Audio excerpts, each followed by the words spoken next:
So what's the excitement for coming back on this season?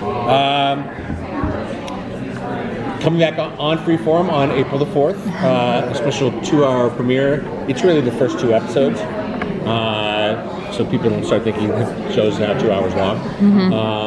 But if you liked season 1, then season 2 you're absolutely going to love, because a lot of what season 1 did was set up who these people are, how they got their abilities, and it sort of ended with them deciding, can we do this? Can we now go out and be heroes? Can we leave the lives of, basically a street thief and a student at school, and go out and try to save the world, or the city, or the block, or each other. And as we open season 2, they've made that decision. They are committed to doing this thing.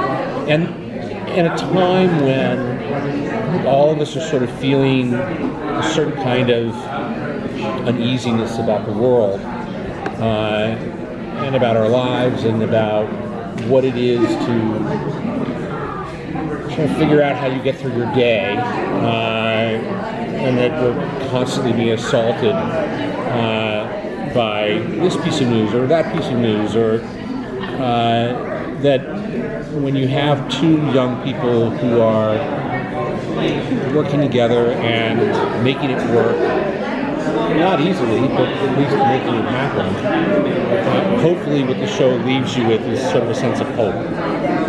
And that's really important for us right now, is to sort of have you watch all 10 episodes and at the end of it go, that's great.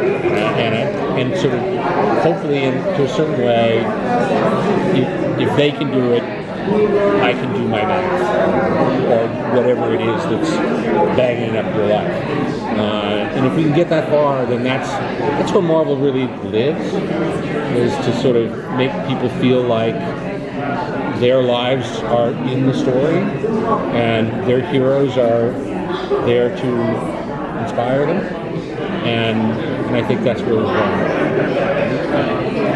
Well, to piggyback off of that question, it seems like season 2 is going to be tackling a lot of issues, such as human trafficking, domestic violence, a flawed justice system. Can you tell us a little bit more about the thought process behind choosing those issues and putting them all together into one season? Well, I certainly don't want to make it feel like it's a crisis sandwich, but if you think about all of those things, they're very tied together.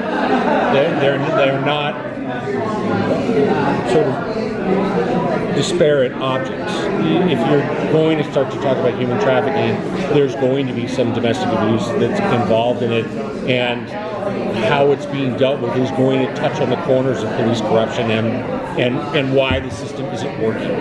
So I think that the short answer to all of that is, I just fell over on back. I did that really well, didn't I?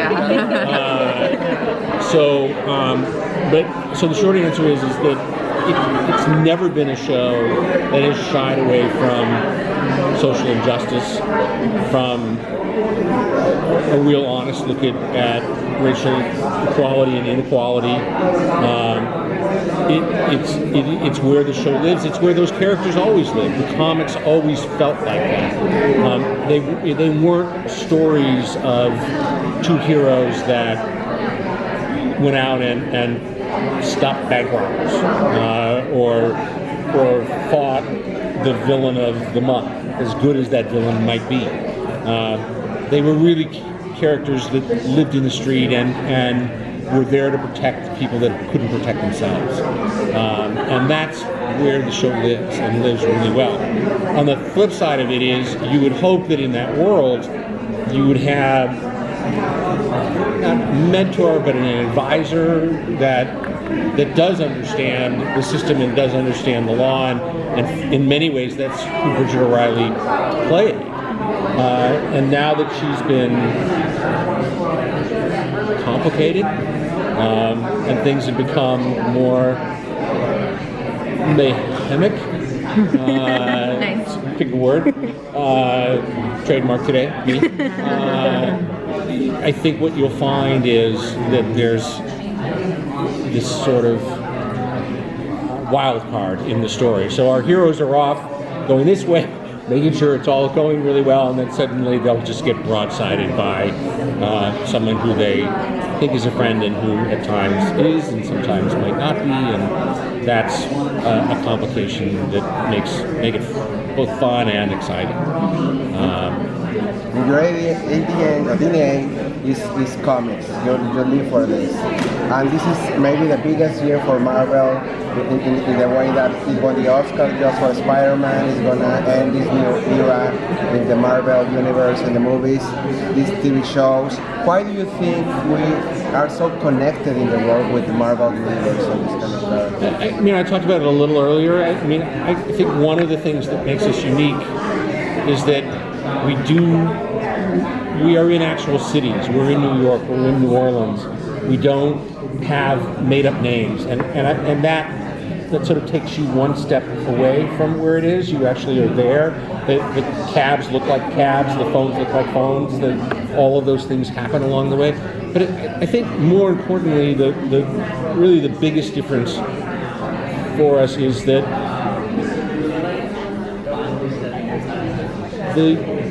Marvel believes that there is a hero inside of all of us, and that a hero is defined by the person who stands up when everybody else is told to sit down.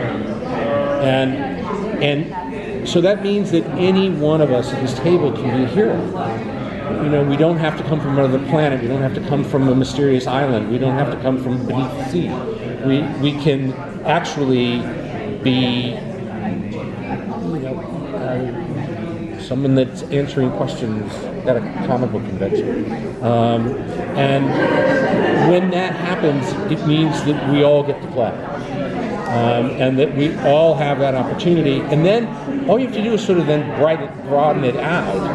And you see that around us, whether it's nurses or doctors or fire people or first responders or teachers or your parents or yourself, there are heroes out there that are working. And so the fact that we then get to take that and turn them into a telling-courting young man who has some closeness with darkness, and a young woman who has the ability to take light and create daggers and other new things to come. Not so hard for us to be able to be that person, and not so hard to make that costume. So go enjoy. Thanks, everyone.